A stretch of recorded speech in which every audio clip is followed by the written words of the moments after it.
근데 저희가 이제 이 글자가 보이고 글을 쓸 수 있도록 조명을 해라 그랬더니 그 영상은 없애고 이렇게 이제 했습니다. 자, 그러면 지금부터 시작할 거야. 다 오셨죠? 네, 우리가 지금 이제 낮에는 신앙송 대회를 했고, 진짜 이제 학교니까 공부도 해야 되잖아요. 그래서 오늘 이제 세미나 토론회를 하고 있습니다. 이 토론회는 신앙송 단체에서 하는 여러 가지 이제 토론회도 있을 수 있고 또 강연도 있었고 특강도 있을 수 있지만 이 공부하는 자세에서 시작하는 이 토론회는 아마 우리가 처음인 것 같아요. 그래서 이걸 기점으로 해서 대한민국 신앙송 발전에 뭔가 큰 회익이 되고 큰 결과가 아주 좋게 나오면 좋겠습니다. 자, 그러면 이제 서론이 너무 길고 지금부터 이제 본격적으로 시작을 할 텐데요. 지금 이 상태, 우리의 지금 상황은 유튜브로 생중계되고 있습니다. 그래서 문학 채널 하면은 뭐 언제든지 이렇게 볼 수 있도록 지금 돼 있어요. 약속도 안 해놓고 그냥 느닷없이 지금 공개를 하는 겁니다. 안녕하십니까. 오늘 토론의 사회를 맡은 김웅식입니다. 지금부터 약 2시간 동안 우리나라 신앙송 발전을 위해 토론회를 갖겠습니다. 오늘 토론회는 유튜브를 통해 중계되고 있습니다. 시청자 여러분께서도 댓글을 통해 이 토론회에 참여하실 수 있습니다. 여러분의 소중한 의견을 댓글로 남겨주시면 토론에 적극 반영하겠습니다. 오늘 토론회는 저희 교육산업신문과 ETV 문학 채널이 대한민국 신앙송 대상 수상자 모임 알파크와 공동으로 준비했습니다. 제1회 해변 신앙송학교 프로그램 중 하나이기도 한데요. 토론을 시작하기에 앞서서 대한민국 신앙송 대상 수상자 모임 알파크 유미숙 회장의 인사 말씀을 듣도록 하겠습니다. 유미숙 회장을 모십니다.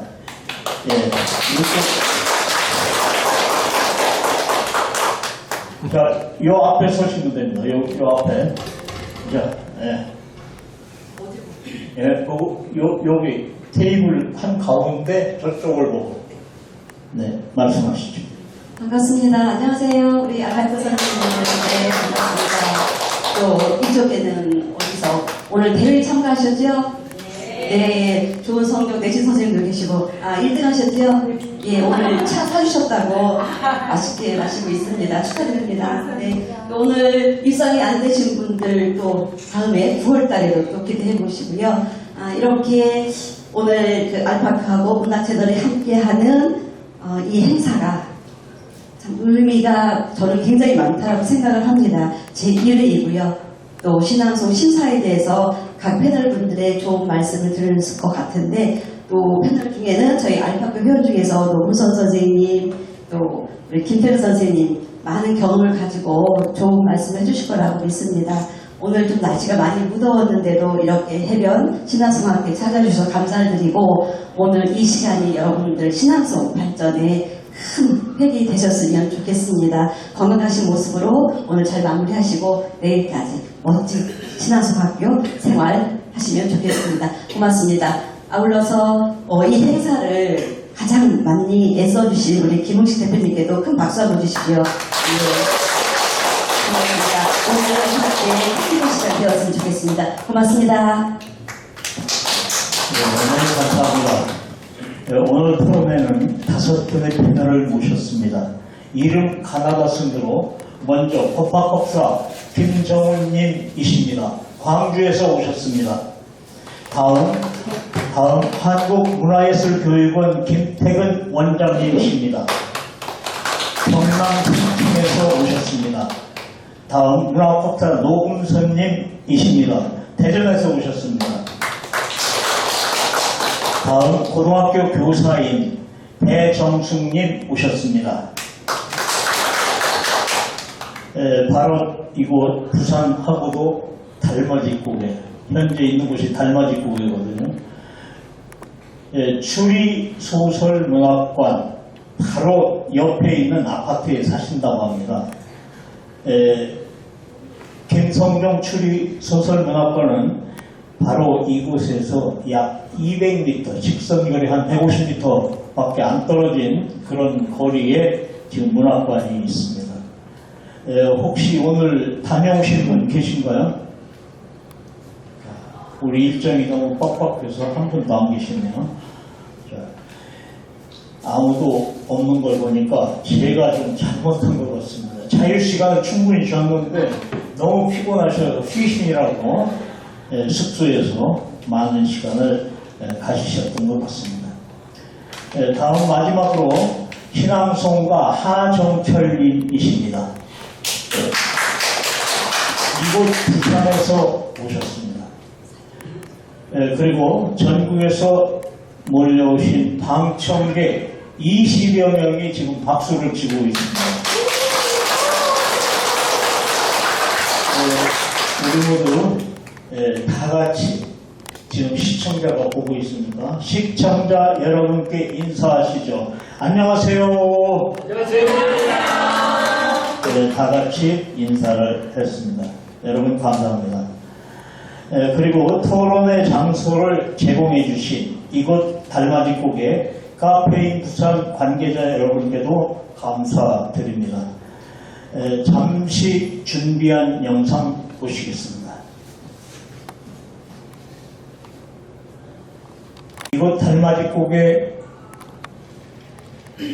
달맞이고개에 위치한 카페인 부산 소개하는 영상이었습니다. 카페인 부산을 소개하는 영상이었습니다. 이제 본격적으로 토론을 시작하겠습니다. 5분의 패널께는 이미 똑같은 질문 내용을 카톡으로 보내드렸습니다. 각각의 질문에 대해 답하는 시간은 제한되어 있습니다.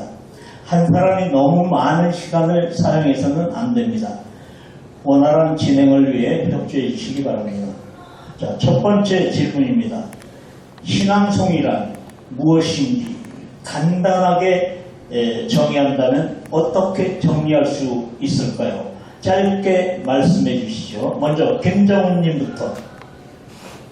예, 신앙송은 그 시와 신앙송 또 시낭독하고는 다르다고 생각합니다.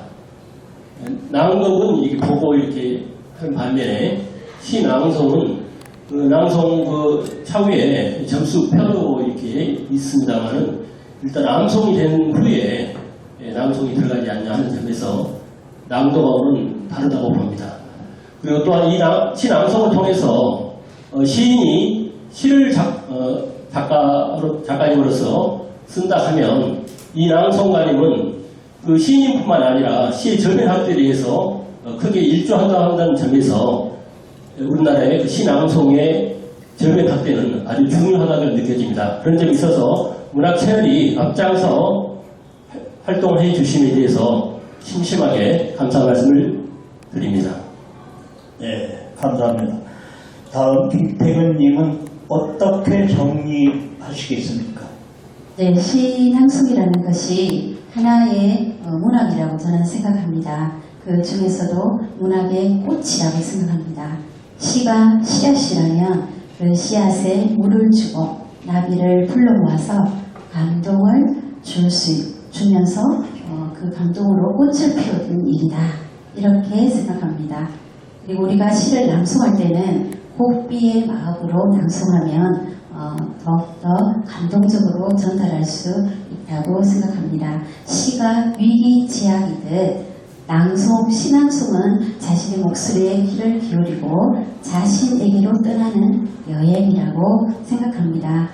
과유불급이라는 말이 있지만 신앙송은 저는 예외라고 생각합니다. 지금 나에게 지친 우리 현대인에게 신앙송 보급은 조금 가해도 좋지 않을까 싶습니다. 네, 그렇군요. 다음 노금선님 어떻게 정리하고 계신가요? 네, 한편의 시는 시인의 마음과 영혼이 들어있습니다. 근데 우리 목소리에는 리모컨이 들어있는데 그 우리 목소리가 우리의 영혼을 치유해주는 힘을 갖고 있다고 합니다. 그래서 우리가 한편의 시를 낭송함으로 해서 우리 마음속에 있는 우울증이라든가 이런 것도 치료할 수 있는 힘을 준다고 합니다. 그래서 현대인에게 가장 중요한 것이 바로 시 낭송이라고 저는 생각하고 있습니다. 네, 그렇군요. 다음 배정숙님 의견 듣겠습니다. 네, 제가 생각할 때는요, 시낭송이라고 하는 것은 종합미술이라고 생각합니다. 제일 먼저 우리가 시를 접할 때, 그 시를 읽을 때의 마음과 그걸 전달할 때의 마음, 이런 것들을 생각하게 하면서 시낭송을 하게 되는데요. 그것보다도 우선 시낭송을 하면서 스스로 마음을 정화시키고, 그리고 시낭송을 듣는 사람들로 하여금 그 정서가 스며들면서 전체적으로 주변이 다 환해지고 자기뿐만이 아니라 주변 사람들이 정화시킬 수 있는 그런 자리가 바로 이 시낭송의 자리이고 그 시낭송 활동이라고 생각하기 때문에 저는 종합예술로서의 시낭송이 바로 시낭송의 빛이라고 생각합니다. 네, 그렇군요. 다음 하정철님은 어떻게 생각하고 계신지 예, 말씀해 주시죠. 저에게 시낭송은 자기 만족이라고 생각합니다. 그리고 자기 감동이라고 생각합니다. 내가 낭송을 하면서 내 스스로 감동을 하면은 누군가 제 감동에 공감하는 사람이 있다면은 공유가 될 것이다. 제가 누군가에게 감동을 시키기 위해서 낭송을 하는 것이 아니고 내 스스로 감동을 하면은 누군가도 같이 감동을 해줄 것이다. 그것이 그 다음 목표다. 저는 그렇게 생각합니다. 네, 감사합니다. 여기 방청객 중에서 혹시 의견이나 질문 있으면 받겠습니다. 한 분만 기회 드리겠습니다. 신앙송이란 무엇이다? 라고 탁 잘라서 말씀하실 분. 자, 시간이 없습니다. 하나, 둘, 셋, 네, 없군요. 네, 그러면 다음 오늘 토론 다음 내용으로 들어갔습니다. 오늘 토론하게 될 내용은 곧 발간하게 될 신앙송 대회 심사 자격증을 따라라는 책자를 곧 발간하게 될 텐데요. 거기에 오늘 토론 내용이 전체가 수록이 될 겁니다. 다음 질문으로 넘어갑니다. 두 번째 질문이 되겠는데요. 신앙송 대회 심사 때 가장 중요하게 봐야 할 항목은 무엇인가요? 라는 질문을 드리겠습니다. 주어진 시간은 한 3분 이내에 짧게 말씀해 주실수록 좋습니다. 김태근님부터 말씀해 주실까요?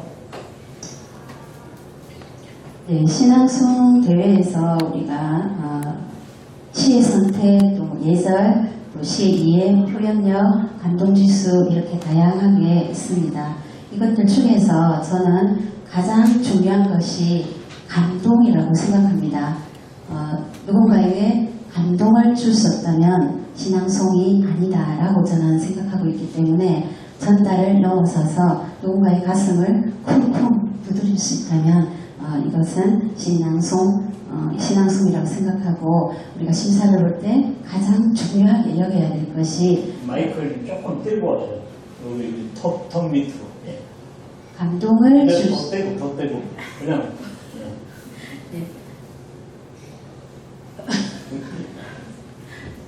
예, 어쨌든 감동을 줄 수 있으려면은 감정의 과도한 감정이입을 해서도 안 되고 또 감정이입을 덜 하면 또 감동을 줄 수 없겠죠. 그래서 제가 생각할 때는 감동 지수가 가장 중요하다고 생각합니다.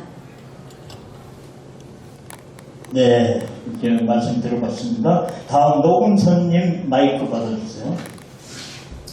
신앙성은 입술로 하는 게 아니지요.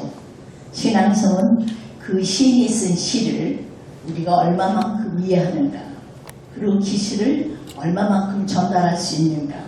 그래서 시를 얼마나 이해하고 또 시를 갖고 있는 시를 낭송하는 그 목소리와 시가 얼마나 잘 어울리는가를 우선 저는 봅니다. 그 다음에는 감정과 문장 띄어읽기 이런 걸 봅니다. 우리가 보통 시 낭송이라고 생각하면은 시 따로 놀고 낭송가가 따로 놉니다. 그래서 그 사람을 쳐다보고 있으면 시가 어떤 시인의 시가 그 사람 안에서 다시 그 사람으로 살아 움직여서 나오는 시가 아니라 그냥 입술만 외워서 전달하는 그런 걸 볼 때마다 좀 안타깝고요. 감정을 잘 이입을 할 줄 아느냐. 그래서 그 시를 얼마만큼 내 것으로 소화하고 있느냐. 우선 저는 그걸 중요시 보고요. 그 다음에 이제 문장을 띄어읽기인데요. 그 문장을 잘못 띄어있는 사람들이 상당히 많더라고요. 시의 흐름을 따라서 우리가 같은 말을 할 때 이렇게 시를 쫙 읽다가 떨어뜨려야 하는데, 예를 들어서 아버지가 방에 들어가십니다 해야 되는데 그 띄어읽기를 안 해서 아버지 가방에 들어가십니다. 그러면 아버지가 가방에 들어간다는 얘기가 되잖아요. 그래서 띄어읽기가 참 중요하다고 저는 생각하고, 그 다음에 발음과 자세를 봅니다. 얼마만큼 정확한 발음을 하고 있는가. 그 다음에 어떤 자세를 갖고 있는가. 청중은 생각하지 않고 먼 창공을 인식하고 시를 읽는다든가, 전혀 시하고는 관계없는 감정에 몰입한다든가 할 때는 저는 그건 시낭송을 잘하는 거라고 생각하지 않기 때문에 시의 이해도, 시의 선택, 그 다음에 그 감정과 문장 띄어읽기, 그 다음에 발음과 자세, 이거를 중요시하게 생각합니다. 예, 오늘 신앙송 대회를 했는데 이분들 그 심사를 했어요. 내가 어떻게 심사했나 하는 그런 말씀을 지금 하시는 것 같습니다. 예, 다음 배정숙님 말씀 듣겠습니다. 네, 저는 신앙송대회 심사자로서는 한 번도 임해보지는 못했습니다. 그렇지만 제가 신앙송가라고 하면서 신앙송대회를 참여를 여러 번 했었는데요. 제가 생각하는 신앙송대회 때 가장 중요하게 봐야 될 항목은 시에 대한 이해와 그리고 시에 대한 전달력, 그리고 자기가 그 시를 어느 정도 표현하고 있는지, 그 표현하고 있는 것이 어느 정도 주변의 인물들한테 공감을 시키고 있는지, 그리고 나 스스로도 거기에 체화되고 있는지에 대한 것을 스스로 파악하고 또 느끼는 것이 신앙송대회라고 생각합니다. 그런데 그것은 신앙송대회 참여자가 갖춰야 되는 신앙송대회 심사의 목적 보는 한편이고요. 신앙송대회 자체가 어떤 취지로 만들어진 신앙송대회이고 또 그 신앙송대회에서 생각하고 있는 주제가 무엇인지, 이 대회가 왜 만들어지게 됐는지에 대한 취지나 그것을 알리고자 하는 어느 메시지가 있다면 그것도 반드시 신앙송대회 심사자들은 고려해야 될 거라고 생각합니다. 그리고 또 하나 더는 신앙송대회에서 이 심사위원들이 구성 부분도 그 대회에 맞는 심사를 하시는 분들이 참가를 하고 있는지, 또 그런 분들이 정확하게 취지나 시에 대한 이해를 하고 있는지에 대한 것도 중요한 신앙송대회 심사 때 봐야 될 항목이라고 생각합니다. 네, 감사합니다. 다음 하정철님은 어떻게 생각하시는지. 예, 조금 전에 그 배정숙 패널께서 말씀하셨듯이 주최 측에서는 그 심사 기준을 정해서 발표를 합니다. 거의 비슷한 심사 기준이죠. 그리고 대회에 따라서 약간은 그 취지를 살리는 그런 게 있는데, 과연 심사위원들이 그 심사 기준을 잘 숙지해서 그대로 하는지, 그게 의문입니다. 그리고 심사위원들마다 모두 개성이 다르기 때문에 어떤 사람은 어떤 걸 더 중시하고 또 어떤 사람은 어떤 걸 중시하기 때문에 결국은 그렇게 심사위원들이 다양한 어떤 개성이 있다는 걸 전제로 해서 대회 주최 측에서 심사위원을 잘 선정하는 것이 가장 중요하다. 그리고 나중에도 말씀드리겠지만은 그러한 심사위원들에게 상당한 책임과 권한이 주어져야 된다, 그렇게 생각을 하고, 저는 세세한 부분보다는 그 심사위원들이 심사를 할 때에 이 사람이 탈락자인지 아닌지 하는 그 구분은 명확해져야 되겠다. 그리고 또 이번 대회의 대상은 누구인가? 우리가 전국 노래자랑을 보면은 거의 그날 그 우승하는 사람하고 일반 그 청중들하고 생각이 비슷하게 일치가 되거든요. 전혀 생각이 못한 사람이 전국 노래자랑 대회에서 1등하는 경우는 제가 볼 때는 좀 드뭅니다. 그런 우리 시낭송대회에서는 과연 오늘 대상이 그래 저 사람이 정말 최고였다 라고 하는 사람이 되는지 아닌 경우가 더 많은지 그런 부분만큼은 확실하게 돼야 되겠다는 생각을 합니다. 이상입니다. 네, 감사합니다. 네, 끝으로 김정훈님 마이크 받아주세요. 김정훈님 생각은 어떠신가요? 말씀 듣겠습니다. 예, 앞서 그 패널님들이 아주 좋은 말씀을 또 많이 해주시고 이쪽 신앙송에 아주 대관료로 참여하신 분들이 직접 패널로 참석하셔서 말씀 많이 해서 저는 몇 가지만 드리겠습니다. 그 신앙송에 대한 어떤 채점은 여러 가지가 있을 수 있겠는데요. 저는 이제 크게 한 가지만 뽑는다 하면, 첫 번째로 뽑는다 하면 본인의 어떤 시어 선택, 어떤 시가 저한테 맞는 건지 그 시어 선택으로 인해서 시를 정확히 이해를 했는가, 그게 무엇보다도 중요하다고 생각을 합니다. 물론 앞에서 패널님이 말씀을 했습니다만, 또 아울러 시에 대한 그 형식적 요소와 실질적 요소를 그 심사위원님들이 두루 갖추고 또 임해야 되지 않는가 하는 점입니다. 그래서 이 부분은 좀 약간 추상적인 부분일 수가 있는데요. 예를 들어서 그 시낭송 주최 측에서 시간 제한을 이렇게 언급을 했으면 반드시 시간 제한에 대한 그것을 명시한 대로 페널티를 부여한다든가 이런 것을 약속을 지켜야 되지 않는가. 그래서 아예 이제 시간 제한을 언급을 하지 않았으면 뭐 3분이 넘어가든 4분이 넘어가든 관계없는데 이런 그 형식적 요소와 실질적 요소를 좀 두루 갖춰서 운행하는 것이 좋지 않을까 하는 점입니다. 네, 방청객이 20여 명 지금 함께하고 있는데요. 자, 방청석에서 누구 의견 있으신가요? 한 분도 없으면 제가 지명을 하겠습니다. 박준희님 한번 의견 어떠신지 듣고 싶습니다. 네. 패널 분들의 네, 이쪽이 나오셔서. 패널 분들의 그 좋은 훌륭하신 말씀 들었습니다. 신앙송을 할 때는 의상을 편하게 입으라고 이렇게 하는 데도 있고 그 시에 맞춰서 그 행사에 맞춰서 입기도 하는데 결례나 역사시 이런 거 할 때는 의상에 대해서 지금 말씀하시는 분은 없으신데 만약에 한복을 입으면 우리 한복 전통을 다 갖춰서 입었으면 좋겠습니다.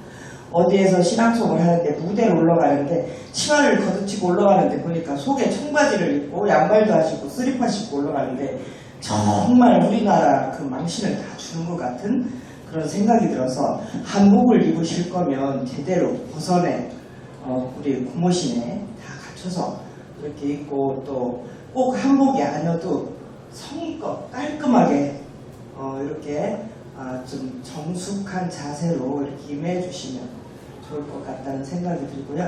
한 가지는 또 이제 신앙송을 할 때 원래는 서로가 관객하고 눈인사로 주고받고 꼭 상이 우선이 아닌 그래서 정말 내 마음에 숙성시킨 시를 관객에게 전달을 정말 또렷하게 할 때 심사도가 그런 점을 고려를 했으면 하는 생각입니다. 내 마음의 금선이 다른 사람의 금선을 올려줄 수 있도록 이렇게 해주는 신앙송이 좋다고 생각을 합니다. 네, 감사합니다. 네, 다음 질문으로 넘어가겠습니다. 네, 낭송하는 사람이 시를 제대로 이해하고 낭송하고 있는지 그런 것을 어떻게 알 수 있나요? 또 시를 훼손하는 낭송인지 아니면 제대로 낭송하고 있는지 다시 말해 시를 파괴하는 낭송을 하고 있는지 아닌지를 어떤 방법으로 심사 때 측정을 하는지 그 방법을 각각의 노하우를 한번 들어보도록 하겠습니다. 역시 3분씩 3분 이내로 말씀해 주시기 바랍니다. 이번 질문은 노금선님부터 의견 듣겠습니다. 아까 시의 이해도와 시의 선택하고 잠깐 중복된 얘기도 되겠지만요. 문장을 제대로 이해하고 있는지, 그리고 그 문장이 주는 내용 하나하나에 신경을 많이 쓰고 있는지, 그 다음에 그 문장과 맞는 감정이입을 하고 있는지, 그 다음에 시의 내용과 맞지 않는 강약, 고조, 장단을 그냥 자기가 하고 싶은데 하고 있는지, 그 다음에 이따금 보면은 그 자기 감정에 취해가지고 웅변식이라든가 영국식으로 시를 낭송하는 사람도 있습니다. 그럴 때는 그 시가 주는 의미를 제대로 전달하지 않고 있기 때문에 조금 훼손되는 그런 시낭송을 하고 있다고 생각합니다. 오늘 그 시낭송 대회에서 1등을 한 1번, 그분은 벌써 이혜인 시인하고 오랫동안 교분을 같이 했었고, 또 그분이 그 시를 쓴 그 시의 배경을 많이 알고 있더라고요.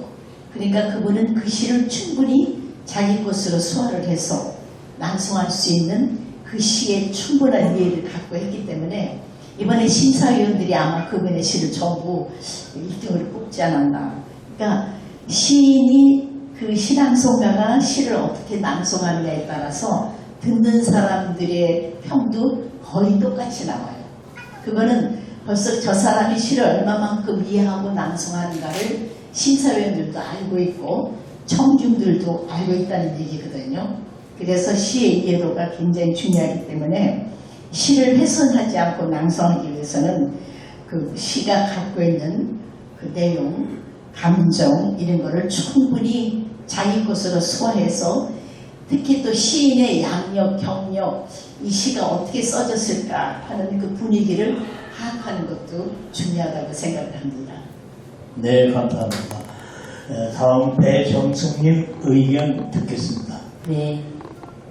낭송하는 시에 대해서 제대로 이해하지 못하는 낭송이라고 하는 것은 제가 볼 때는 끊어읽기에 대한 제일 중요하다고 생각합니다. 일단 끊어읽기를 어떻게 하느냐에 따라서 이제 뜻이 달라지기도 하고, 일반적으로 우리가 알고 있는 주어나 목적어 이렇게 끊어 읽는다고 했을 때 그런 부분에 대해서도 아무런 생각 없이 낭송을 하시는 분을 볼 때 그 뜻이 달라지고 의미 전달이 달라진다고 생각하기 때문에 끊어읽기에 대한 오류를 범하지 않는 것이 시를 훼손하지 않는 것이라고 생각하고요. 또 아까 말씀하셨다시피 이제 고조 장단이라고 하시기도 하고 고조 왕급이라고 하시기도 하는데, 한음으로 그 시에 대해서 쭉 그 한 행을 읽어 나갔을 때의 긴장감이나 그 거기서 오는 텐션이 얼마만큼 주변에 있는 분들한테 제대로 전달을 해서 그것들이 감동으로 이어질 것인지 이런 것들을 좀 생각해서 글을 읽었으면, 낭송을 했으면 좋겠다는 그런 생각을 할 때가 참 많습니다. 저도 이제 같이 공부하는 친구들하고 이런 것들에 대해서 많은 얘기를 하고 있는데요. 또 그 단어의 선택에, 단어가 쓰여진 것에 대해서 그 장음과 단음에 대한 차이, 그리고 특히 저는 이제 부산에 살다 보니까 경상도식 발음을 많이 하게 됩니다. 근데 그것은 고칠 수 없는 어떤 좀 타고난 숙명처럼 발음하고 발음의 차이가 잘 안 되거든요. 그런 것들에 대한 섬세한 연습, 그리고 그런 것들에 대한 충분한 숙지가 있어야지 그 시에 대해서 이해가 좀 더 제대로 전달되지 않을까, 그런 생각이 듭니다. 제 생각은 그렇습니다. 네, 감사합니다. 다음은 하정철님 순서입니다. 말씀하시죠. 네, 저는 디테일한 것보다는 조금 큰 것을 말씀드리겠습니다.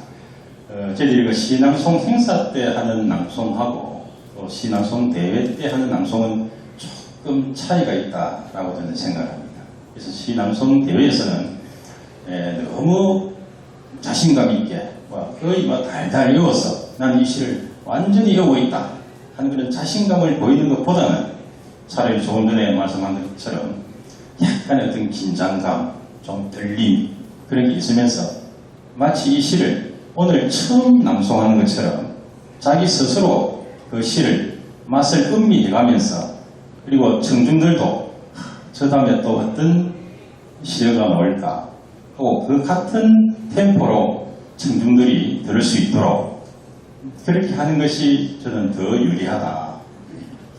그것이 진정 그 시를 자기가 정말 이해하고 살리는 것이다.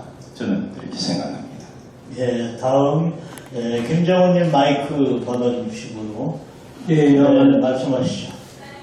예, 이 부분은 저도 아직 낭송가 자격을 취득하지 못해서 아마 여러 가지 블로그나 또 시청자 여러분께서 아마 그런 동격이지 않는가 하는 점이 있어서 제가 단호하게 이 부분 이렇게 주장하기가 어렵다 말씀을 드립니다. 저도 배우는 입장이다 생각하고요. 그래서 그런 점에 있어서 이제 우리 앞에 패널님께서 좋은 말씀을 하셨습니다만은 제가 이제 생각하기로는 특히 발음법에 대해서 그 단어에 있어서 이걸 장음을 할 것인가 단음을 할 것인가 그리고 이어서 할 것인가 우리 쓰는 것하고 이렇게 읽는 것하고 다른 점이 있어서 이런 것을 잘 구별해서 훈련을 하고 또 평소에 연습을 해야 되지 않는가. 제가 시를 공부하는 시낭송을 공부하는 입장에서 보면 다른 것은 몰라도 이 부분은 소중하지 않는가 하는 점입니다. 네, 감사합니다. 다음은 김태근님 말씀하실 순서입니다. 네, 말씀하시죠. 네, 많은 패널분들의 말씀을 공감을 하고요. 그 시가 지닌 본래의 뜻을 훼손하지 않기 위해서는 감정이입을 어떻게 하느냐가 저는 가장 중요하다고 생각합니다. 감정이입을 과도하게 했을 때는 부자연스럽게 들릴 수도 있고 또 감정이입을 덜 하면은 감동을 줄 수 없는 낭송이 되기 때문에 적절한 감정이입이 필요하고요. 시의 뜻을 훼손하지 않기 위해서는 첫째 주제를 정확하게 알고 낭송해야 된다고 생각합니다. 그리고 그 주제를 알고 나면 내 마음에 그려지는 이미지, 그림이 있습니다. 이것을 심상이라고 하는데요. 심상을 먼저 나타낼 수 있어야 된다. 그리고 그 다음에 한 가지 또 더하기 할 것이 운율입니다. 시는 온문문학이기 때문에 운율을 잘 나타낼 수 있으면 시의 본래 뜻을 잘 전달할 수 있다고 생각하고요. 아까 의상 말씀하셨는데 의상을 제가 애송하는 시 중에서 만세로 가득 찬 사나이라는 시가 있는데요. 이 시를 낭송하실 때 제가 드레스를 입고 나오신 분을 봤습니다. 이때는 아마도 시를 제대로 이해하지 못하지 않았나 하는 생각이 들었습니다. 그런 시를 낭송할 때는 호국 영령에게 감사하는 마음으로 좀 단아한 복장이나 아니면 유관순 복장을 한다든지 이런 식으로 복장도 갖추었으면 합니다. 네, 감사합니다.